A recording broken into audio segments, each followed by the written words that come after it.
There is something strange about the dark. As kids, we learn to fear it and to always look for the comforting glow of light. We're taught not to go out after dusk, to avoid woods and caves, not because of what they have in them,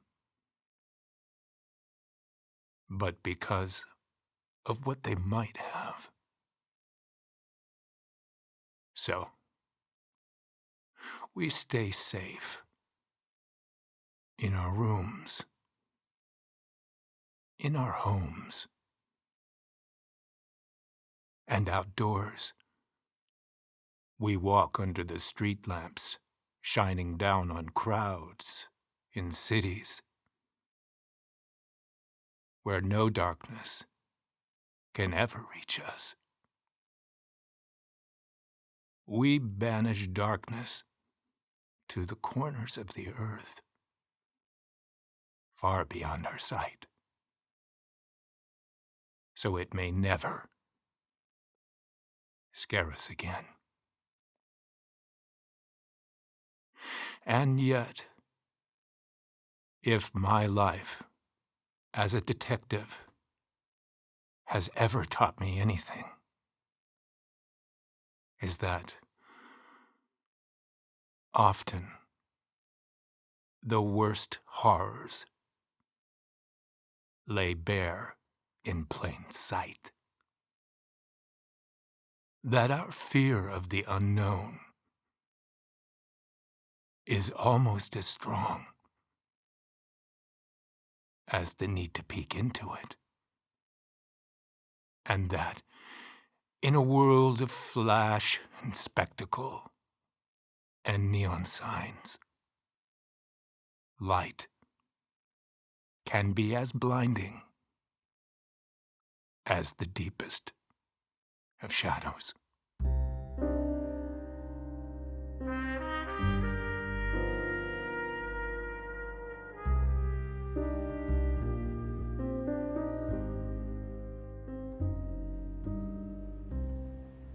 It was a warm October afternoon when the letter arrived at my office. My secretary handed it to me as I struggled to reach for the whiskey bottle beneath my desk. I took a look at the envelope while pouring myself a glass of scotch. It was addressed to me personally, and the sender was one Agnes Mallory from Crimson Valley, Massachusetts. I had never heard of that town before, although it did sound like the kind of place one would overlook on a map. That stood out to me. Not the town itself, but the remitter's boldness. I wondered about the desperation or the naivete that could drive someone to contact me directly by mail without even trying a phone call before. I was intrigued, so I opened it. Inside the envelope, I found a simple, handwritten letter, along with a couple of yards. As far as down payments go, $200 was awfully generous, to say the least. The afternoon sun kept heating up the room, so I loosened my tie knot in an attempt to cool off, but the liquor wasn't helping either. As I cleared my throat, I started reading the letter, and the black ink seemed to melt away with every word. Or maybe it was just the sweat in my eyes. I can't recall the exact wording, but I remember it to be plain, honest, neither dramatic nor frivolous. It was the cry for help of a distraught mother whose pleas had been ignored by the neighbors and police alike. Her kid had disappeared some weeks ago. No corpse, no trace, no clues, just gone. She'd tried to get people back on the case, but everyone assumed that the boy had just gotten lost in the forest and died. Kids go missing in the woods, nothing you can do about it, they kept telling her.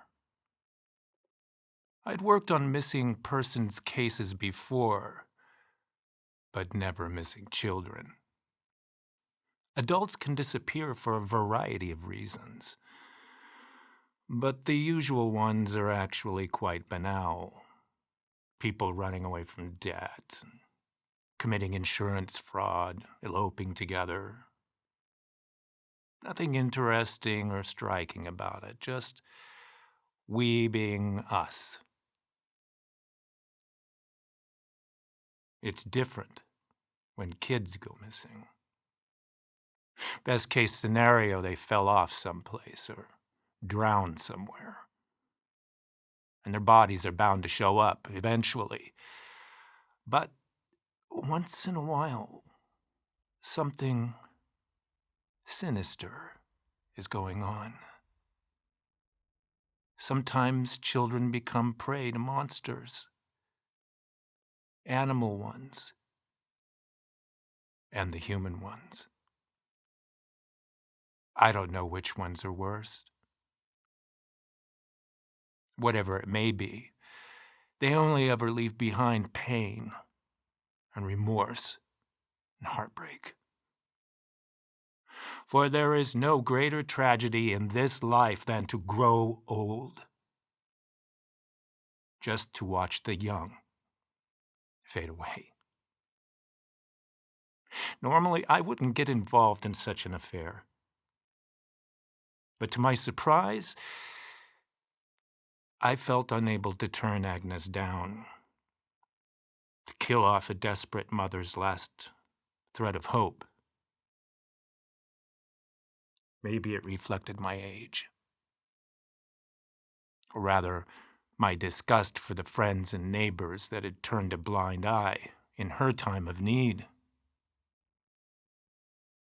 For the first time in many years, I felt needed for something important, for something meaningful. I was her last chance to find the boy, as grim as that might have been. Besides, I could use the extra money. And so, without losing any more time, I told Jane to pack her stuff and ready the car. We were off to Crimson Valley. That wasn't my first case, but it would be my last. Of course, I didn't know that yet. I just knew that whatever awaited us in that small and distant town, it would mean a round-trip journey into darkness at the edge of the world.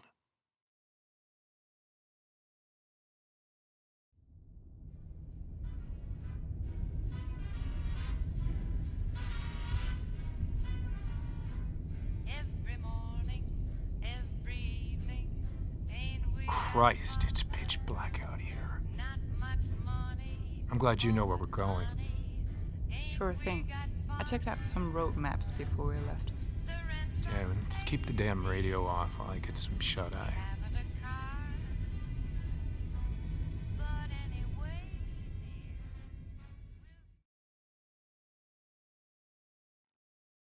We've been driving most of the night. Well, Jane had been driving, to be precise. I'd come to rely on her for more and more things lately, which was probably for the best given my drinking habits back then. I knew little about her past, but she was as handy with a typewriter as she was with a Colt. And that was all that mattered to me. People often asked me why I would hire someone of such sketchy origin. I always replied that I wasn't looking for an armed secretary, but for an educated thug.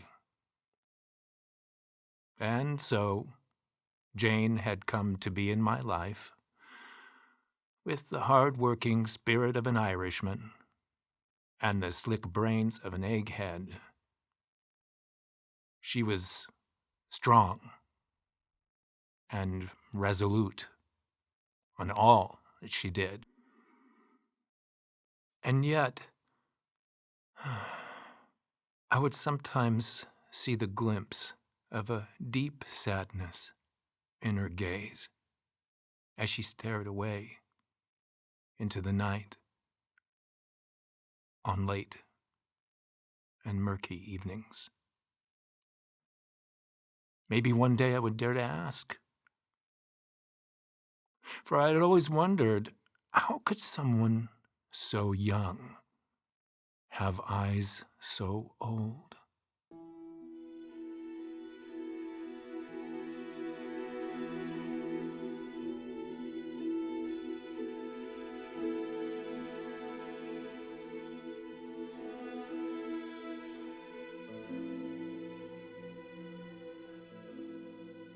As the morning sun rose over the hills, we approached the town of Crimson Valley.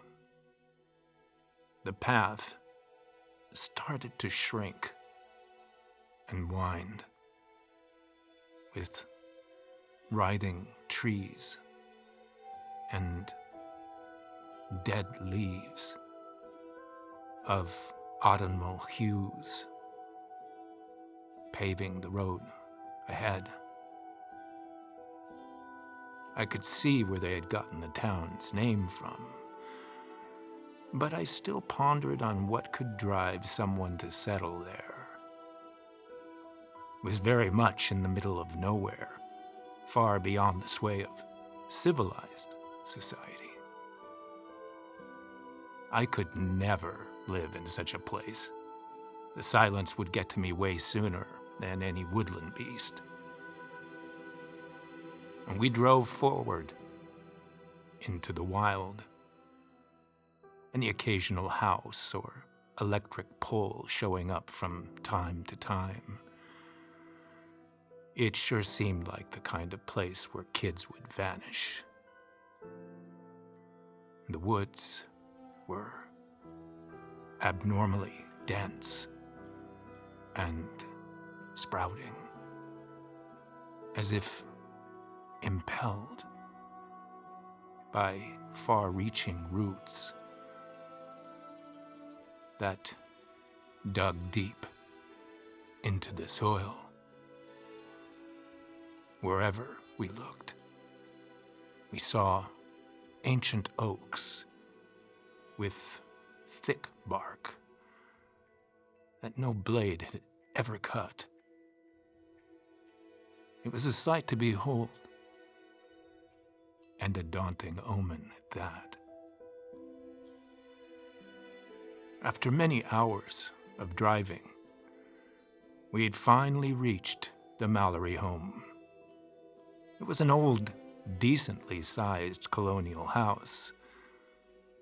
The white paint that covered it had begun to peel, and the wood showed signs of wear, with splinters and cracks covering its once pristine boards.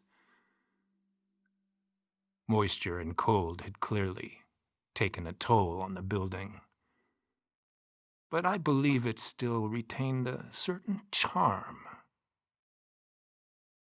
brought along from past and warmer days.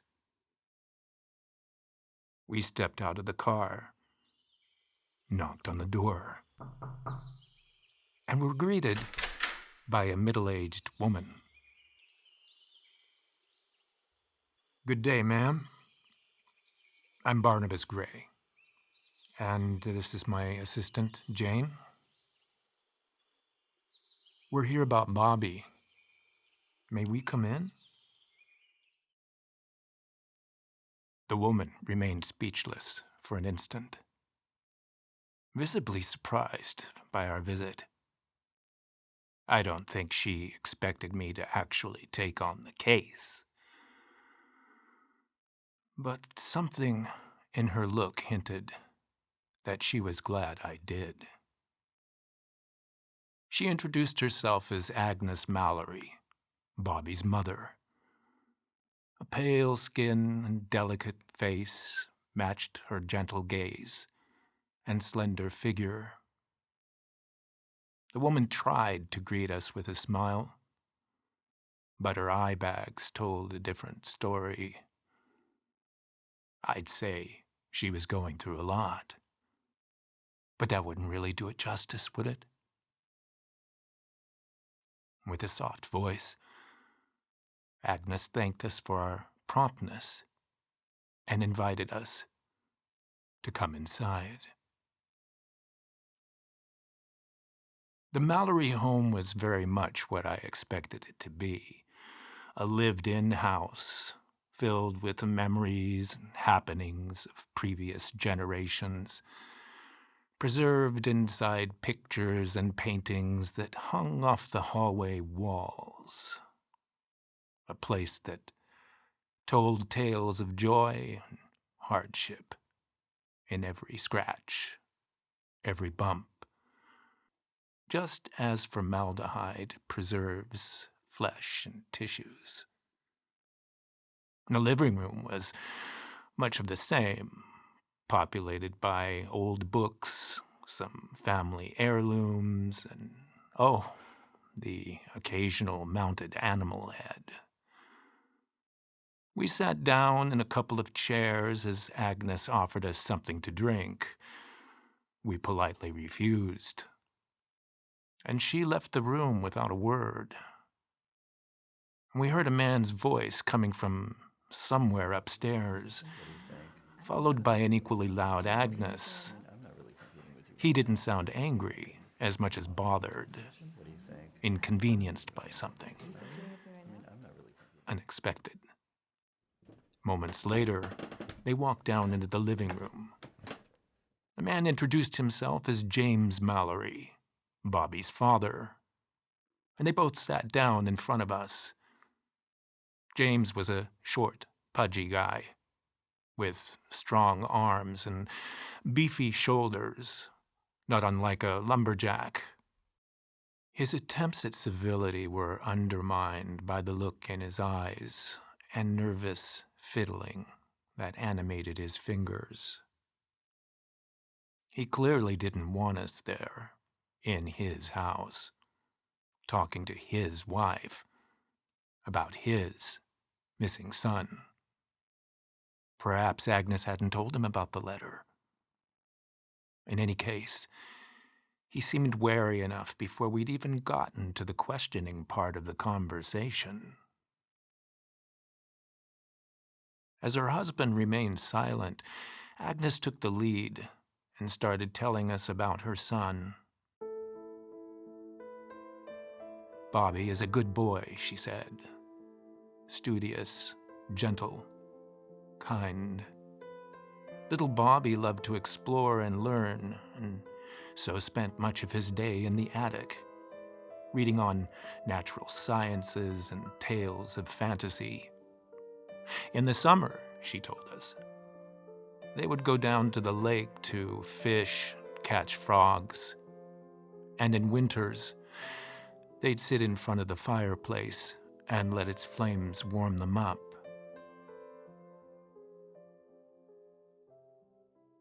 I attentively listened to her testimony, while Jane took notes on facts and possible leads, as she often did. Apparently, Bobby didn't have many friends around town, so he liked to go on lone adventures in the forest. James briefly jumped into the conversation to point out this fact, covertly accusing Agnes of the kid's disappearance and spoiling his son. The woman didn't answer. She just looked at him, briefly, with indifference, so as not to dignify his reproach with a reaction, and resumed her story. I sure liked Agnes. Bobby is a good boy, she repeated. But as his mother, she'd always known him to be different. He didn't like to be touched, not even by hugging, and spoke only on rare occasions. When she tried to reach him, Bobby would look away, avoiding her stare. As it seemed, they mostly communicated through nonverbal means, like gestures and light grunts. But apart from that, he was a healthy and happy boy, according to Agnes. He had never done anything reckless before, and he wasn't the kind of kid who'd just run away without telling anybody. Her voice and hands trembled as some tears started running down her face. James put his hand on her shoulder, looked down, and remained silent. As Agnes composed herself, I subtly inquired about the possible suspects and someone who might have had a reason to act against them or their son. They both denied any possible involvement of the townsfolk, whom they described as honest and decent people. When I asked about the forest, however, silence fell over the living room once again. Despite her husband's coughs, Agnes told us of a specific spot in the woods, not too far off from where Bobby used to play. That place, she said, is the stuff of nightmares. According to her, some locals spoke of strange happenings around the area, troubling sightings of unnatural things that ought not be. Night tales of blood rites and blasphemous chants, followed by mysterious vanishings. She'd never believed them herself, but now... James blatantly interrupted his wife, disregarding her words as simple ghost stories. Local younglings trading boredom for vagaries. I tried to get the discussion back on track, but he wouldn't budge, and Agnes wouldn't further defy her husband. I didn't want to push the situation myself, so I glanced at Jane, thanked the couple for their time, and we both left the Mallory home. After such an enlightening conversation, the time had come to take a look around Crimson Valley. Something about that town smelled fishy. The dreadful sense of a lurking horror that spread out from the depths of the forest into every single home. And as always, we were there to find it, face it, and poke it with a stick.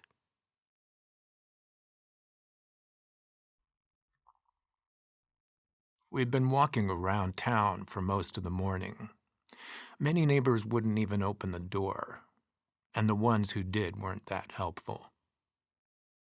They were all so sorry about the boy's disappearance, of course. Their thoughts and prayers went to the Mallorys, they said. Nothing of any significance in the case, though, just the kinds of things people say when they're confronted with tragedy, but don't really have the courage to act on it. I'm not judging, but it is what it is. And every so often, we would walk past a house and see its inhabitants peeping through the windows and curtains.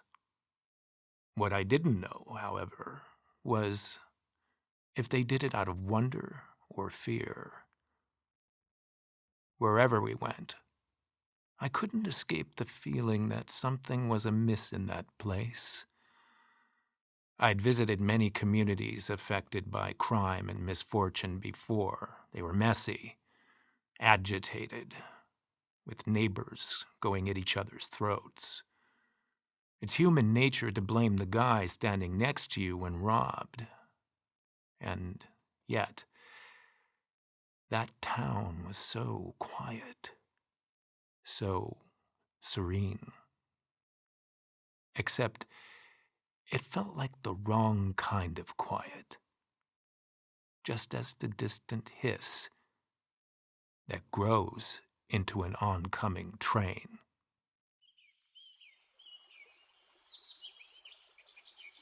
So, what do you reckon, boss? Don't know yet. Mother's version sounds legit. I'm not so sure about the father.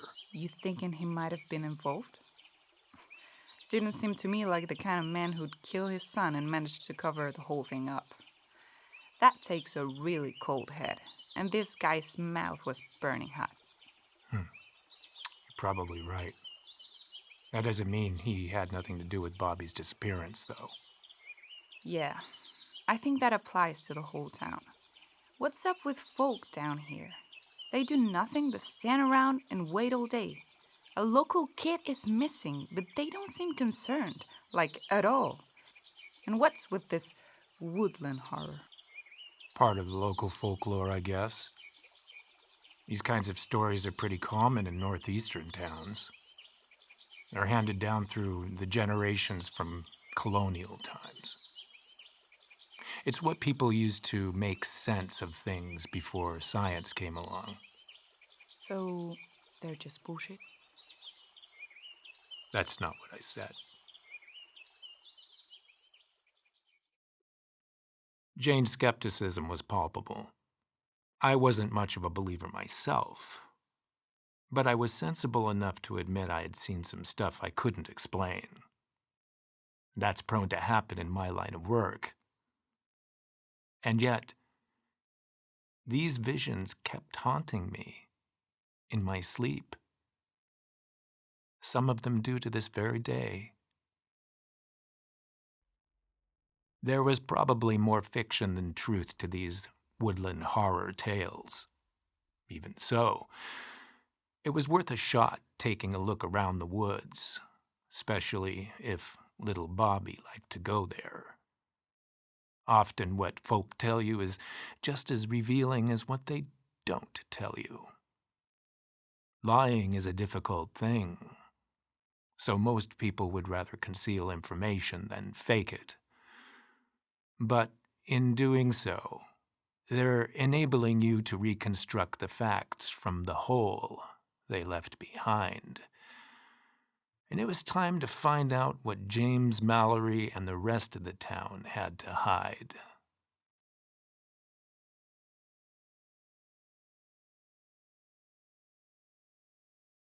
Thanks to the indications given to us by Agnes Mallory, and with the help of a local map, it wasn't difficult to locate the spot she mentioned. Reaching it, however, posed quite the challenge. As we walked deeper and deeper into the forest, roots spread and raveled under our feet, as if attempting to slow us down. Above us, branches stretched out towards the sky, brimming with opaque leaves that clouded all sunlight. The woods were thick with atmosphere and heavy musk of stale and mold and suffocating fumes. For such a springing forest, it stank very much of death. We were clearly not welcomed in there. A feeling that was starting to become familiar at that point. Still, we carried on. After an hour or so, we finally managed to reach the area of interest. It was a small and bright clearing, populated by flowers and aromatic herbs of all colors and shapes. At last, we could raise our heads and see sun rays bathing the earth. Tree branches appeared to have partially retreated around the place. Or perhaps they'd simply been trimmed down by someone. It was like an oasis of light and fresh air to us. Or so we thought.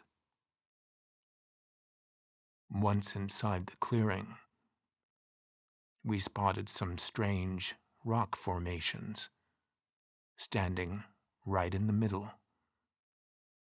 Intrigued, we stepped closer for inspection, and found them not to be rocks at all. It was a long, rectangular stone with some peculiar markings on the sides, and a few objects lying over its surface. There was a knife, a piece of cloth, a set of feathers, and what appeared to be a wooden bowl with a mortar and plant remains inside. A man of faith would call it an altar. To me, it was proof that the honest and decent people of Crimson Valley were indeed hiding something. And it was bound to be unsettling, given the reddish stains I'd noticed on the knife edge. Is that blood? You know what they say. If it looks like it and smells like it. Human blood? Most of it's dry, so it's difficult to tell. Wouldn't rule it out, though. This place just keeps getting creepier. You seen anything like it before? Yeah, kinda. Some years ago, I was working on a kidnapping case down in Louisiana. Some rich guy's daughter had gotten abducted by a local cult. One night, I decided to follow a known cultist, and in the hope that he'd lead me straight to the girl. Instead, he took me on a 2-mile-long stroll through a swamp outside the city. And my coat became so drenched and heavy I had to leave it behind. I loved that coat. Anyhow, when we finally got back to dry land, I followed him to a great big bonfire in the woods. The cultists appeared to be dancing and chanting in a language I'd never heard before. Standing right next to them was a stone altar, much like this one, with the same strange carvings on the sides. That's one hell of a coincidence for sure. And what happened next? One of the cultists saw me as I tried to get closer, so I pulled up my gun. I fired a couple of warning shots, and they dispersed. Well, most of them did. One tried to attack me, so I shot him, but he got back up. So I shot him once more, and he got up again. I had to empty my gun barrel on him before he stopped moving. The fucker just wouldn't die. That's impossible. Yeah. What happened to the girl? Did you find her? Pieces of her, yeah. She didn't buy my story, but I know what I saw. The whole affair was starting to look eerily familiar, which wasn't good for little Bobby, nor for us. As we were closely examining the place in search of more clues, Jane noticed there was an obvious stone-marked path that led out of the clearing and into the opposite side of the forest.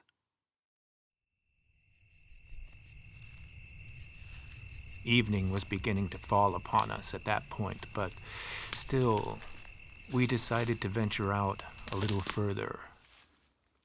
As I said, fear is a strong emotion, but curiosity can be just as intense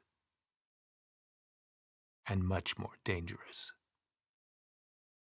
Knowing when to let go is key to making a good detective. I never learned that.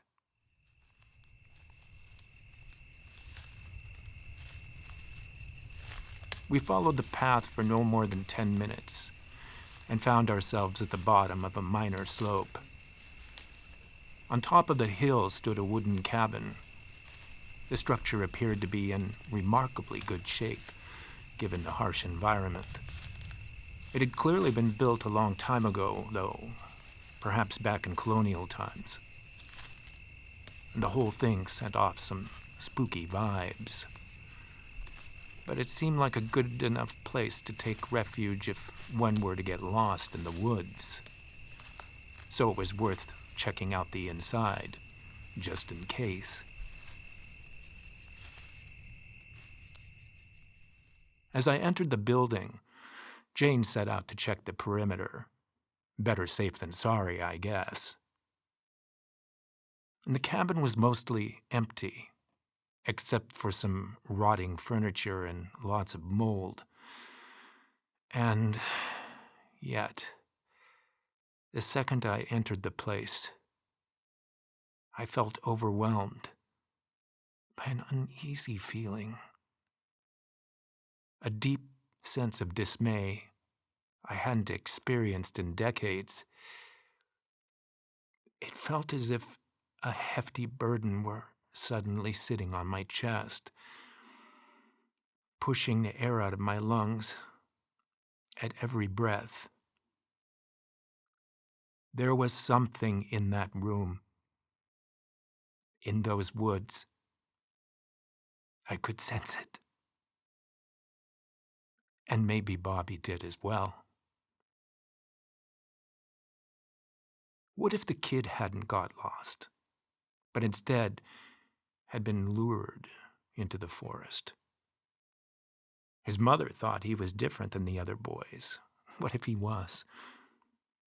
What if, in one of those woodland adventures he so enjoyed, Bobby had encountered something he wasn't meant to?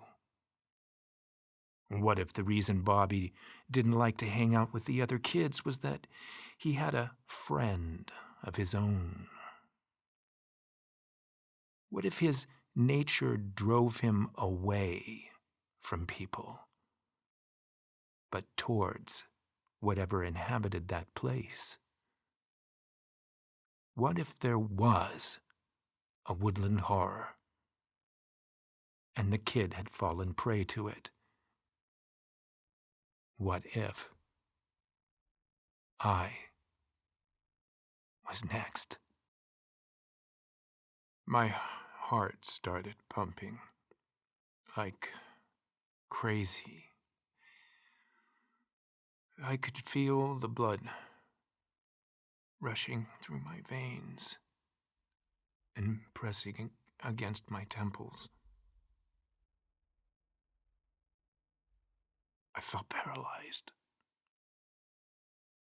unable to move or scream. I closed my eyes desperately, to try to focus, to remain calm. But to my horror, I could now hear something calling for me from deep within the house. I turned around to face the basement door. The calling got stronger. I didn't use a voice or words. It just lured me in, enticing me, pulling me closer, even closer. I slowly stretched my arm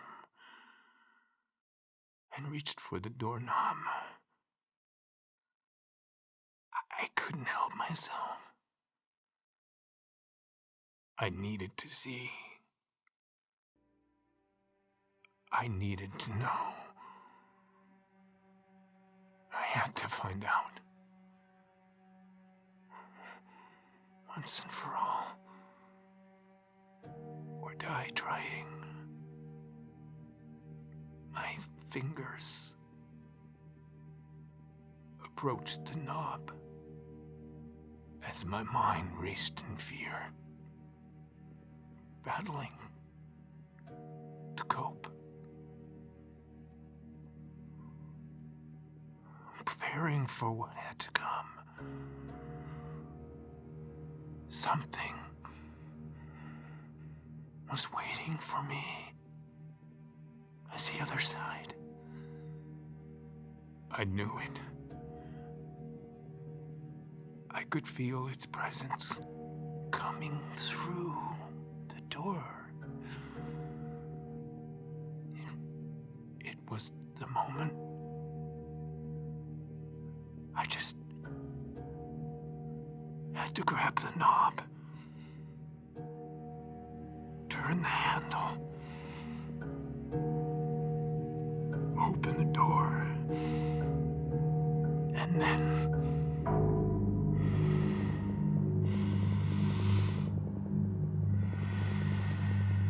Boss? Hey. Boss? Boss? Yeah. Sorry. I was... it doesn't matter. What's up? You should come outside, boss. I think I found the boy.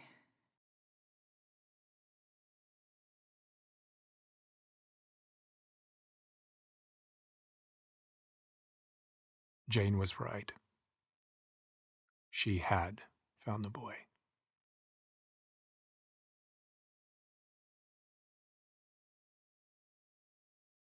The body had been lying there for weeks, untouched. Yellowish pale, waxy skin, bloated belly, the face and hands partially eaten by animals, largely covered up by dry branches and fallen leaves. His neck was broken, probably as a result of a bad fall from the cabin's roof or some nearby tree. It appeared Bobby had slipped during his last adventure. He most probably died when hitting the ground, or shortly after. He had no other wounds or signs of trauma, and there were no traces of violence on his body. There was nothing to do. There was no one to blame. Just a dead kid, a shattered mother, and a broken home. It all checked out. The mysterious disappearance of Bobby Mallory was no more.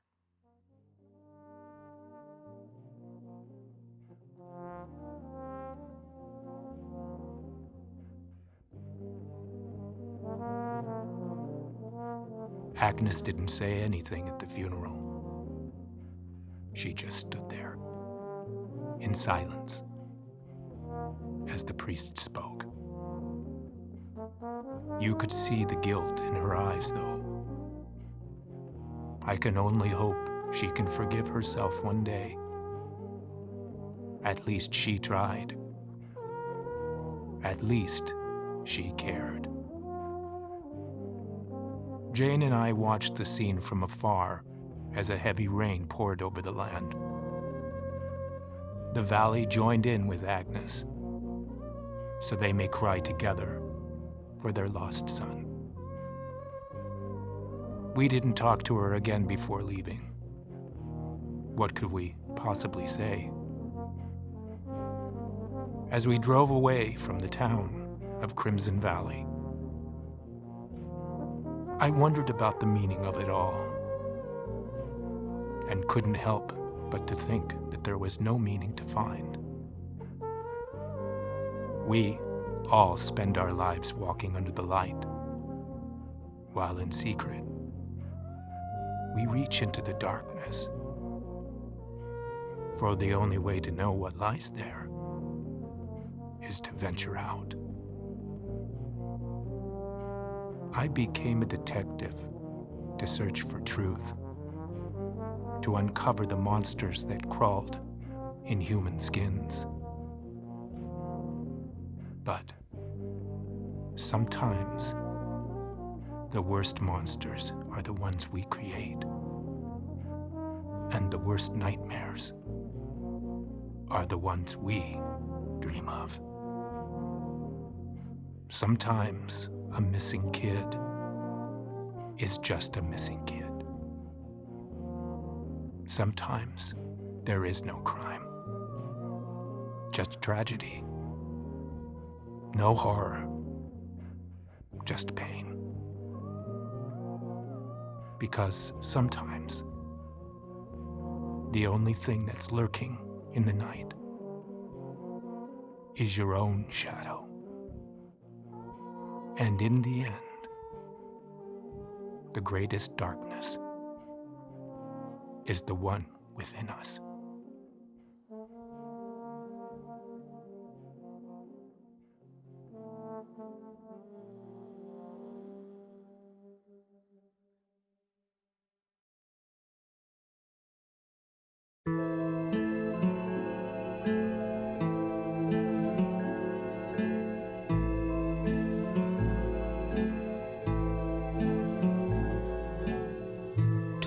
O'clock and cold outside and dark,